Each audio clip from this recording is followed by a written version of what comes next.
Congratulations on your marriage, I said. Can you leave quickly after leaving some cash? It's unpleasant being around someone who is disabled. I'm a working adult who has been married for a few years. I was in a car accident shortly after I got married and lost the use of both of my legs. Every week I go to rehabilitation, but I still live in a wheelchair. When I first learned that I will be confined to a wheelchair, I was shocked. My wife, in-laws, and other family members have been very kind and caring to me. It has helped me stay positive and do my best during the difficult rehabilitation process. Because I worked from home, I was able to live comfortably in a wheelchair. My wife and in-laws were gracious to me. There is only one bothersome person in my life. The person is my wife's brother, my brother-in-law. My brother-in-law is an intelligent man who has a good reputation among his peers and gives the impression of being a nice young man. I thought he was a nice man when I first went to my wife's parents' house to greet him. When he discovered I had been in a car accident and was in a wheelchair, he revealed his true nature. The worst part is that my brother-in-law is disabled. Don't make things difficult for our family. That didn't seem like the sort of thing to say to someone who had just been in a car accident. When my wife and I went to my in-laws, he said the following words to me: "Could you please do not put this wheelchair here? Leave it outside when you come into our house because it's in the way." I was mentally spent. My brother-in-law says this when we are alone without my wife or parents-in-law. It's a really sneaky thing to do. I was annoyed by my brother-in-law, but I put up with it because I assumed he was worried about my life. My brother-in-law continued to be sarcastic whenever I saw him after that. My brother-in-law then decided to get married. His bride was a daughter of the company's president for whom he works. My brother-in-law impressed the company's president, who asked him to marry his daughter. We gave our blessing to his marriage, regardless of the fact that she was a president's daughter.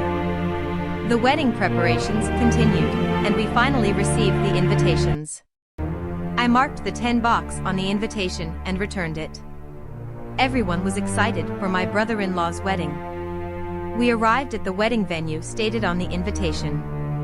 Today's wedding was a lavish affair held at a well-known hotel because the bride was a daughter of the company's president. It appeared that many guests were invited. I was aware that the money spent on the wedding was substantial. Because my wife needed to use the restroom, I decided to wait in the corner of the ceremony hall. Then from behind me, I heard a familiar voice. The worst thing you can do is marry an ugly woman, but I'll put up with it because she's a boss's daughter. Getting married into a wealthy family, I'm going to be living the high life. I'll put up with marrying an unattractive woman if it means living happily ever after. My brother-in-law and his friends had been gossiping about the bride. After a while, my brother-in-law left, and I returned to my wife. I debated telling my wife what I had just heard, but I couldn't tell her who was overjoyed about my brother-in-law's marriage, so I decided to remain silent. My brother-in-law and in-laws were already conversing in the groom's waiting room when I arrived. Congratulations on your marriage. Thank you for coming. He was so pleasant that I could not believe he was the one who had just been gossiping. I'd like to speak with him alone. You too can go to the waiting room and unwind. My brother-in-law took me down the empty hallway.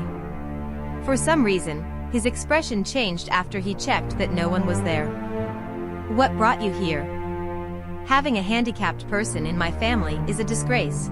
He spoke in the same tone as when he talked badly of the bride. Just go home after you paid for the celebration. It's inconvenient for the bride's family to have a disabled person here. Why should I be told this when I came to congratulate my brother-in-law on his wedding? I was enraged by my brother-in-law's remarks. However, it was also true that my presence in a wheelchair would annoy those around me, as my brother-in-law stated. I had no choice but to leave. I'll make an appropriate excuse to my sisters. My brother-in-law laughed at me until the very end. My phone rang on my way home. It was my wife calling. My wife had called me in a panic when she realized I was missing. I told her I was on my way home, and she told me to return. You know how much trouble a handicapped person like me causes everyone, don't you? I kept it a secret that my brother-in-law had said this and told her that my presence would only cause trouble. Who said that to you? Nobody said anything like that. And if anyone says that to you, I'll be the one to yell at them. I was really happy that my wife was upset, as if it was said to her. After hearing my wife's word, I returned to the wedding. When I returned to the wedding, my wife ran up to me. My in-laws were relieved to see me return. Why did you return? I told you that disabled people are a pain, my brother-in-law yelled at me when he found out I had returned. Handicapped people in wheelchairs are the garbage of society, so get out. My wife snapped at him when she heard his outburst against me. I told him that people with disabilities are not welcome here. I'm bothered by his presence. My brother-in-law's snide remarks about the disabled did not stop.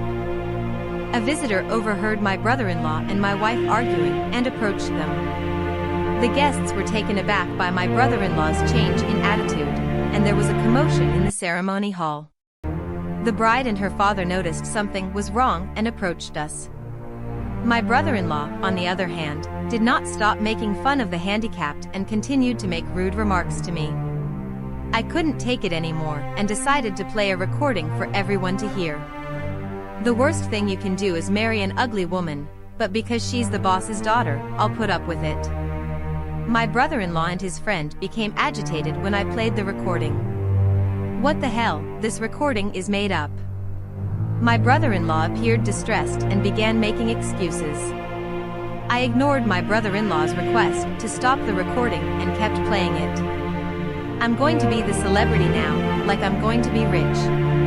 My brother-in-law's face was flushed, and he trembled. I'm willing to marry an ugly woman if it means I can have so much money and play around for the rest of my life. Guests began to murmur after the audio had finished playing. My brother-in-law's face had turned pale. After being read earlier, he couldn't respond to them other than to open his mouth wide. In fact, this recording was of my brother-in-law and his friends before the ceremony began. My brother-in-law and his friends were talking to each other without realizing they were being recorded. When my brother-in-law discovered the truth, he attempted to seize me, but someone else moved faster than he did. It was the father of the bride. He took a position in front of my brother-in-law and applied silent pressure to him. Mr. President, I apologize, but there is a deeper reason for this. My brother-in-law, who wasn't aware of the bride's father's situation, began to make excuses. This disabled person is a fraud who is attempting to set me up. My brother-in-law claimed that I was to blame for everything. After listening to my brother-in-law, the bride's father spoke quietly. The bride's late mother was born with a disability. She had spent her entire life in a wheelchair. He stated that he wished to establish a business where people with physical disabilities, such as his wife, could work comfortably. He stated that he didn't need someone who thought like his brother-in-law in his company. The bride's father's words caused the brother-in-law to panic. President, it's not my fault. It's entirely his fault. My brother-in-law attempted to make amends with the bride's father. His excuses, however, were not accepted by the bride's father. The bride was shocked to learn that her groom had approached her for money, but she remained calm and stated that she would cancel the wedding and end the engagement. In a panic, my brother-in-law attempted to approach her, but the bride's father stopped him. The bride and her father finally apologized to the guests, and the ceremony was canceled. My brother-in-law collapsed to the ground and never got up. Many of the guests gave my brother-in-law and his friends cold stares as they left. My brother-in-law's remarks offended some of them. The bride said demand and compensation for ending the engagement. The engagement and wedding were annulled, and the bride's family, as well as the guests, were informed of the wedding costs and everything that he had said. Furthermore, the bride's father is a well-known and powerful member of the local community. My brother-in-law was fired from the bride's father's company and tried to get a new job at another company, but no company would hire him as they were afraid of the bride's father giving them grief. My brother-in-law attempted to get a job with fellows from his friends, but they all cut him off. My brother-in-law left town after failing to find work at any company. He worked all day and night to pay off the wedding expenses in compensation for the engagement in a faraway place, but he became crippled after a car accident. It's ironic that he became the handicapped person he was milking. As for me, I am now able to walk on my own 2 feet thanks to my wife's unwavering support and rigorous rehabilitation. On weekends, my favorite thing to do is go shopping with my wife. I like to repay my wife for the burden I put on her. Thank you for watching until the end.